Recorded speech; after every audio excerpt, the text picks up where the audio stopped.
Meditation के process में उतरते चले जाना। बाहर की दोनों पलकें मूंदते ही भीतर की ओर मुड़ जाना। तुम भीतर के नेत्र हो जाना, शिव नेत्र हो जाना। लगातार देखने की महान प्रक्रिया में उतर जाना।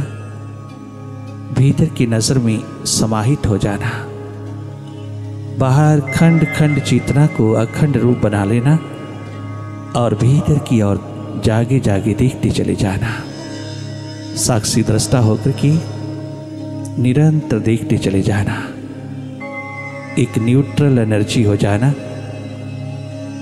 निष्पक्ष निरपेक्ष भाव में देखते चले जाना।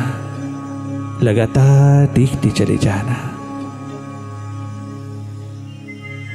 सत्संग की पावन वाइब्रेशंस में, इस संगीतमय वातावरण में उतर करके तुम अपने स्वयं के समीप होते चले जाना। स्वयं से दूर रहना ही एकमात्र दुख है और स्वयं के समीप आना ही एकमात्र महासुख है। स्वयं से दूर रहना ही पाप है और स्वयं के निकट रहना, स्वयं में रहना, यही एकमात्र पुण्य है। जागे जागे देखती रहना भीतर की गति को। तुम्हारे सामने भीतर जो भी घटित हो रहा है उसको देखते चले जाना। कितना भी घना अंधेरा हो भीतर, या कहीं प्रकाश की किरण तुम्हारे हाथ लग जाए, तुम दोनों स्थितियों को देखते चले जाना। भीतर सन्नाटा है, कुछ भी नहीं है, उस नथिंगनेस को भी तुम देखते चले जाना। लगातार तुम देखने की प्रक्रिया में रहना। तुम जागना। भीतर की राहों पर तुम प्रतीक्षारत रहना। तुम इंतजार की घड़ियों में रहना।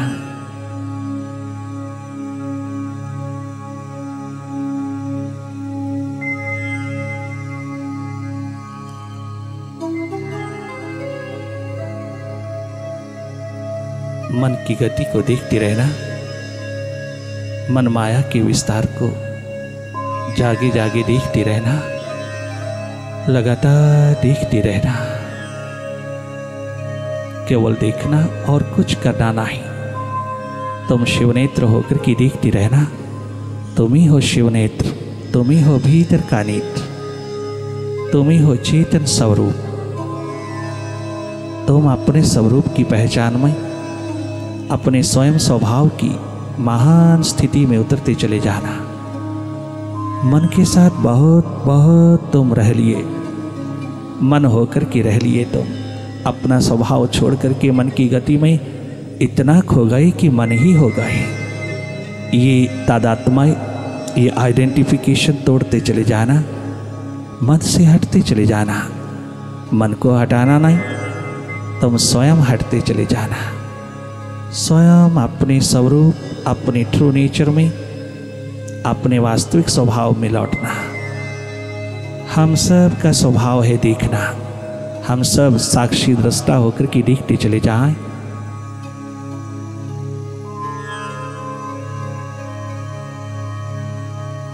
भीतर जो भी दिखाई दे रहा है उसको देखते चले जाना।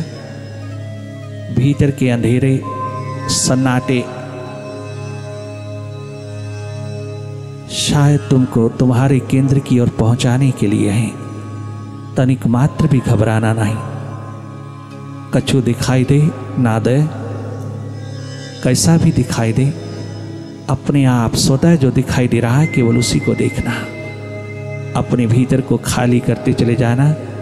गैर जरूरी विचारों से, गैर जरूरी ख्यालों से, गैर जरूरी दौड़ से अपने आप को भीतर खाली करते चले जाना।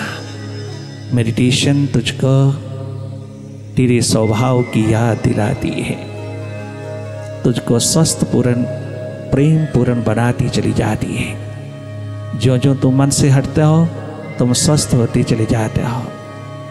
मन को हटाना नहीं, कहीं लगाना नहीं, केवल जागी जागी देखते रहना। इसकी हर अदा को देखते रहना, इसके प्रसार को, इसके बिखराव को देखते चले जाना। अनेकों बार तुम मन के साथ हो जाओगे, खो जाओगे इसमें, अनेकों बार तुम्हारी आइडेंटिफिकेशन हो जाएगी, परंतु पुनः पुनः वापस लौटना, पुनः पुनः तुम अपने स्वभाव में आना, तुम सेल्फ रिमेम्बरेंस में, तुम अपने स्वयं की सुरती में, स्वयं की स्मृति में लौटना, लगातार देखते चले जाना।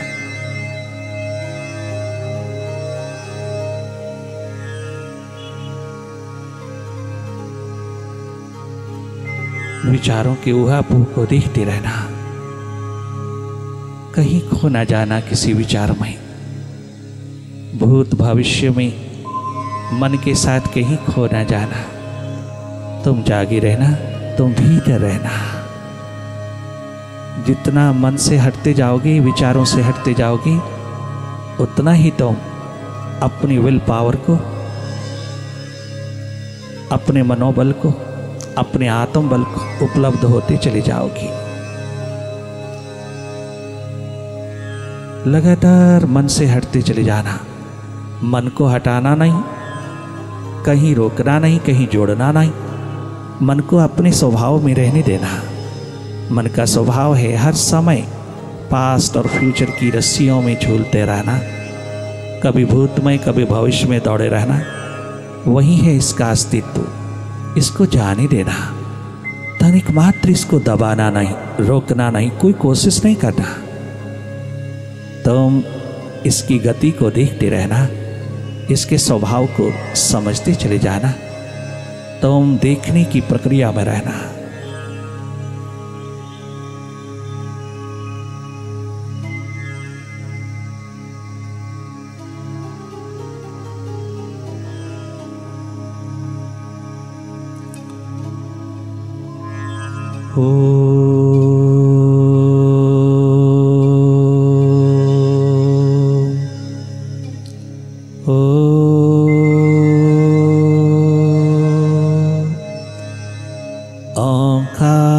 ओंकार गुरुवे नमः।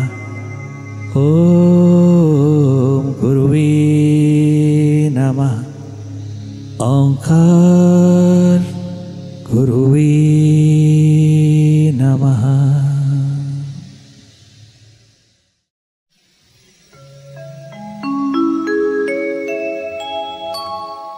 ओम गुरुवे नमः। ओम गुरुवे नमः। ओम गुरुवे नमः। ओम गुरुवे नमः। ओम गुरुवे नमः। ओम गुरुवे नमः। ओम गुरुवे नमः। ओम गुरुवे नमः। ओंकार गुरुवे नमः। ओंकार गुरुवे नमः। ओंकार गुरुवे नमः। ओम गुरुवे नमः। ओम गुरुवे नमः। ओम गुरुवे नमः। ओम गुरुवे नमः। ओम गुरुवे नमः।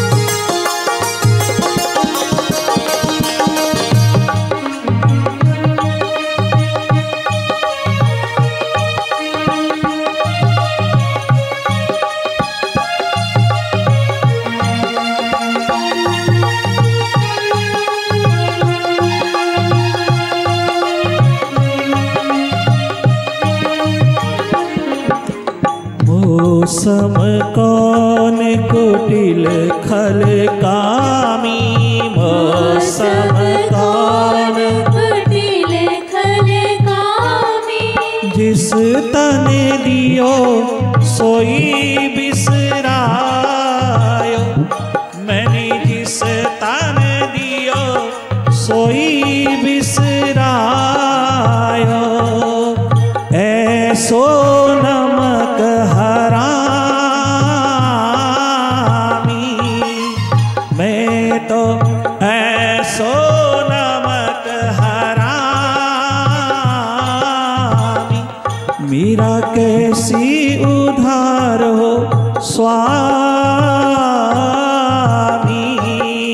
ओम गुरुवे नमः नमः नमः नमः, ओम गुरुवे नमः, ओम गुरुवे नमः, ओम गुरुवे नमः। हरे भक्त सूरदास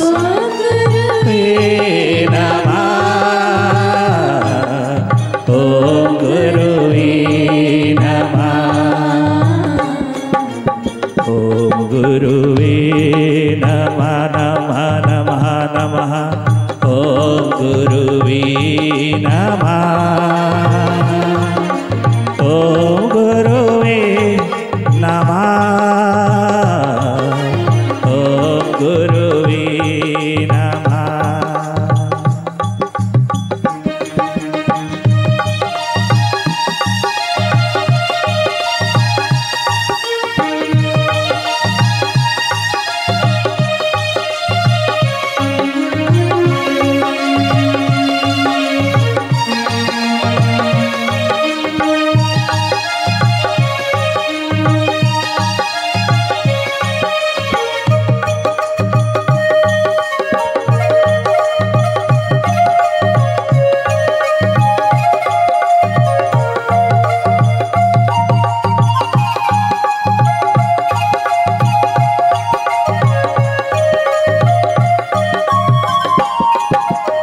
सुरती करो मेरी साया, सुरती करो मेरे साया, मेरे वल ध्यान करो मेरे साया, थोड़ी नजर करो मेरे साया, थोड़ी रहमत कमाओ मेरे साया, थोड़ा करम कमाओ मेरे साया। हम हैं अध जल माही, सुरती करो मेरे साया, हम हैं अध जल माही, यूं ही बहती जाएंगी कर तू ना पकड़े ओ बाही। ओम गुरुवे नमः, ओम गुरुवे नमः, ओम गुरुवे नमः, ओंकार गुरुवे नमः, आमीन गुरुवे नमः, आमन गुरुवे नमः, ओम गुरुवे नमः, ओंकार गुरुवे नमः, ओंकार गुरुवे नमः, ओम गुरुवे नमः।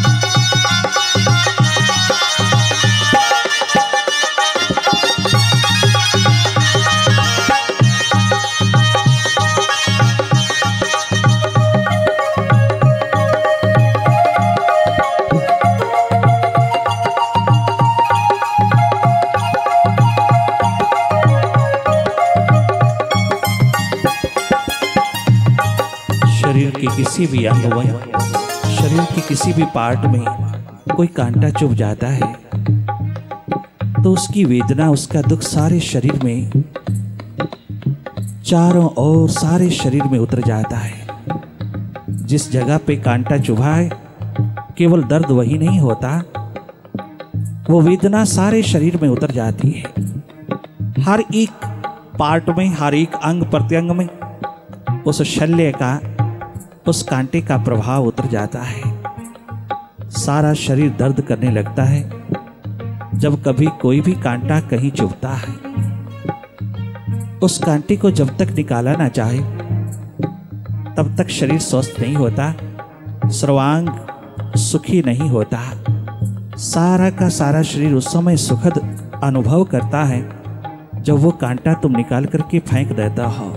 जब तक कांटा चुभा है, अगर वो निकल नहीं रहा, तुम अनेकों कामों में लगे रहना, अनेकों कार्यों में लगे रहना, तो भी तुम्हारा ध्यान बार बार उस चुभन की ओर जाता है जहां कांटा है। तुम्हें उसका दुख, उसकी वेदना सताती रहती है। भले तुम कितना भी बाहर कार्यों में भाग रहे हो, कहीं एंगेज्ड हो, कहीं व्यस्त हो, कितनी भी व्यस्तता आपके द्वार पर उतरी हो, तुम्हारा ध्यान बार बार उस वेदना पर जाता है, उस चुभे हुए कांटे के स्थान पर जाता है।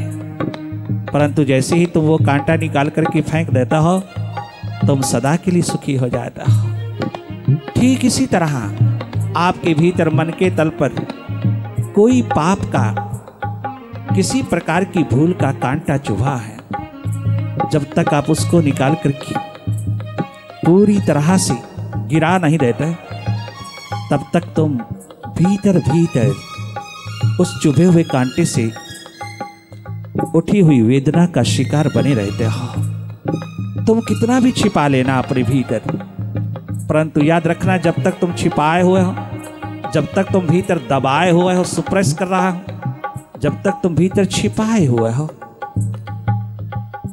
तब तक सर्वांग सुखी नहीं हो पाओगी। इसीलिए हमारे भारतीय धर्म में, सर्वप्रथम भारतीय धर्म में, भारत की धरती पर धर्म के महान दीपक से उठी हुई लोएं कहती हैं कि किसी ना किसी द्वार पर जाकर के, किसी ना किसी समक्ष बैठ करके तुम अपने इस भीतर के कांटे को निकाल देना, तुम सुखी हो जाओगी, तुम वेदना रहित हो जाओगी। कितनी सुंदर दिशा, कितना सुंदर इशारा दिया है भारत के इस धर्म ने कि भीतर कुछ छिपाना नहीं है। और अगर तुम्हें कोई ऐसा मनुष्य नहीं मिलता जिसके सामने तुम अपने भीतर के दर्द को खोल पाओ, भीतर के हृदय को खोल पाओ, अपनी व्यथा, अपना दर्द, अपनी पीड़ा आंसुओं की धारा में उतार करके उसको सामने जता पाओ, तुम अपनी वेदना के कांटे को भीतर से निकाल करके फेंक पाओ, उसके दामन में थमा पाओ। अगर तुम्हें ऐसा कोई मनुष्य नहीं मिलता तो कम से कम किसी दरिया के किनारे बैठ करके, खास करके गंगा माँ के किनारे में या गंगा माँ की डुबकी में तुम उस कांटे को निकाल देना। जैसे आप भारतीय लोग, भारत माँ की संतानें हमेशा कहती हैं गंगा में डुबकी लगाएं तो सब पाप धुल जाता है, सभी पाप धुल जाता है। अगर तेरे भीतर ऐसी भावना है, अगर अटूट भाव लेकर के तुम गंगा के द्वार पर जा रहे हो, माँ गंगा के भीतर तुम डुबकी लगाते ही भीतर के भावपूर्ण स्थिति में तुम कहते हो कि हे माँ मेरे सारे पाप धो देना, वो धो देती है। गंगा मैया तेरे सारे पापों को धो देती है, इसमें कोई शंका नहीं। अगर तू भावपूर्ण होकर के उसमें डुबकी लगाता है, अपने पापों को धोने के लिए भावना में पूर्ण श्रद्धा, पूर्ण भक्ति लेकर के उसके प्रति तुम समर्पित होते हो, तो उस डुबकी में तेरे सारे पाप धुल जाते हैं, इसमें कोई शंका नहीं। परंतु याद रखना, जैसे ही उस गंगा से बाहर तुम आते हो, तुम्हारे पुराने पाप तो धुल गए किंतु नए पाप शुरू हो जाता है। उस गंगा में सुविधा तो है जहां तुम अपने पाप बहा देता हो, परंतु उस गंगा में चुनौती नहीं है, चैलेंज नहीं है। अर्थात उससे बाहर निकल करके तुम्हारी क्या अवस्था होगी, तुम्हारी क्या हालात होगी। तुम्हें रूपांतरण करने की कोई रसायन वहाँ नहीं है। ये रूपांतरण करने की अवस्था, फिर से ये भूले ना हो, फिर से ये पाप ना हो, फिर से ये दुष्कर्म ना हो, फिर से ये तमाम प्रकार की शुभ अशुभ विचारों की लड़ी में खो जाने की दीनता हीनता ना आए, फिर से पुनः कोई पाप कर्म किसी तरह से भी रिपीट ना हो। ये एक चुनौती भरा संदेश केवल तुझको सद्गुरु से मिल सकता है, भीतर के जागे पुरुष से मिल सकता है। भीतर का एकमात्र जागा पुरुष बहती गंगा की धारा है। वो 365 तीर्थों का महातीर्थ है, वो महागंगा है, जिसके द्वार पर जाकर के तुम अपने भीतर के हृदय को खोल देता हो, जहां तुम्हें पूर्ण आस्था है, पूर्ण सुदृढ़ विश्वास है कि जिस द्वार पर मैं अपने हृदय को खोल रहा हूं वो थोड़ा थोड़ा मनुष्य जैसा है और थोड़ा थोड़ा परमात्मा जैसा है। वो एक ओर से पूरा हमारे जैसा है, परंतु दूसरी ओर से वो चमत्कृत अवस्था में डूबा हुआ थोड़ा थोड़ा परमात्मा जैसा भी है। वो दोनों किनारों पर खड़ा है, एक किनारा मनुष्य की ओर, एक किनारा परमात्मा की ओर। वो दोनों के बीच खड़ा है। वो एक ऐसा मनुष्य है जिसके सामने बैठ करके तुम अपने भीतर का हाल खोल सकता हो, भीतर का हृदय खोल सकते हो, भीतर के तमाम दबे हुए अच्छे बुरे विचार संस्कार उसके दामन में थमा सकते हो। वो एक ऐसा व्यक्ति है जो तुम्हें किसी कीमत पर भी अपनी नजरों में कम नहीं होने देगा, जो सदैव तुझको स्वीकार करता चला जाएगा। तू जैसा कैसा है, कितना भी कीचड़ मलमैल से भरा है, कितना भी भटका हुआ है, अगर तू उसके द्वार पर बैठ के अपने भीतर को खोल देता है और सर्वांग रूप में पूरा खोल देता है, तनिक मात्र भी तेरे भीतर कोई शंका, तनिक मात्र भी तेरे भीतर किसी प्रकार का कोई हेजिटेशन नहीं रहता उसके सामने अपने आप को खोलने में, तो एक दिन वो तुझको आत्म स्वरूप बनाने में कोई कमी नहीं छोड़ेगा। एक दिन तुझको आत्मवीर बनाकर के शुद्ध बुद्ध निर्विकार निराकार अजन्मा अजय आ गए वो महान स्वरूप प्रदान करके तुझको कृतकृत्य कर देगा, बशर्ते कि उसके सामने तू अपने हृदय को खोल, अच्छा बुरा सब गुरु के आगे खोल। गुरु से कुछ ना छिपाइए, तनिक मात्र भी सदगुरु के सामने से अपने आप को छिपाने की कोशिश ना करना। जितना छिपाते चले जाओगे उतना अपना ही हवास अपना पतन करते चले जाओगे। कांटा चुभा है, निकाल देना, उससे सुखी हो जाओगी। इसी को जीसस क्राइस्ट ने कन्फेशन कहा। हर संडे जाकर के क्रिश्चियंस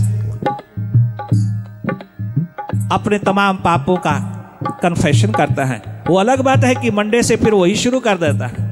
जैसे गंगा में डुबकी लगाते ही सब पाप धुल गए, किंतु बाहर निकलते फिर वह पुनः पाप अपनी पुनरुक्ति धारण करने लगे, वही फिर वही होने लगा। फिर थोड़ी देर के बाद फिर गंगा में डुबकी लगाने गए। नहीं, सदगुरु एक ऐसी बहती गंगा है जहां तेरे एक बार पाप धुलते हैं तो फिर तू दोबारा ना कर पाए, फिर तू पुनरुक्ति में ना उतर पाए। सदगुरु एक ऐसी बहती गंगा है जहां तेरे पाप अपने आप धुलते चले जाता है, और केवल पाप धुलते ही नहीं किंतु पुण्य आत्मा बनने का प्रोसेस प्रक्रिया तुझको प्राप्त होती चली जाती है।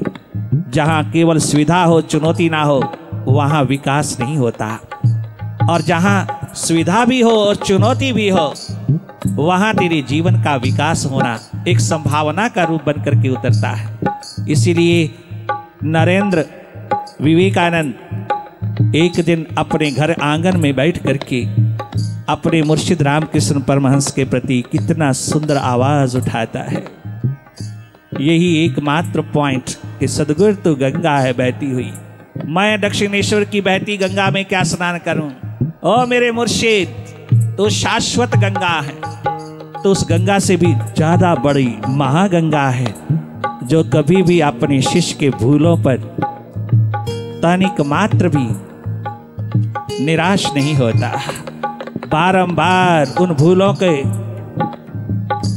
द्वार पर खड़े हुए भ्रमित अपने साधकों को, अपने भक्तों को पुनः पुनः अपनी गोदी में लेकर के, अपने अंतर्गत लेकर के धोता चला जाता है और आगे बढ़ाता चला जाता है। उसी एक मात्र प्यास में डूबा हुआ वो नौजवान नवयुवक नरेन कितना सुंदर कहता है, आहा, चारों ओर आंख लगा करके अपने मुर्शिद को याद करता हुआ गुरु कृपा का पात्र बनकर के क्या गजब की आवाज लगाता है।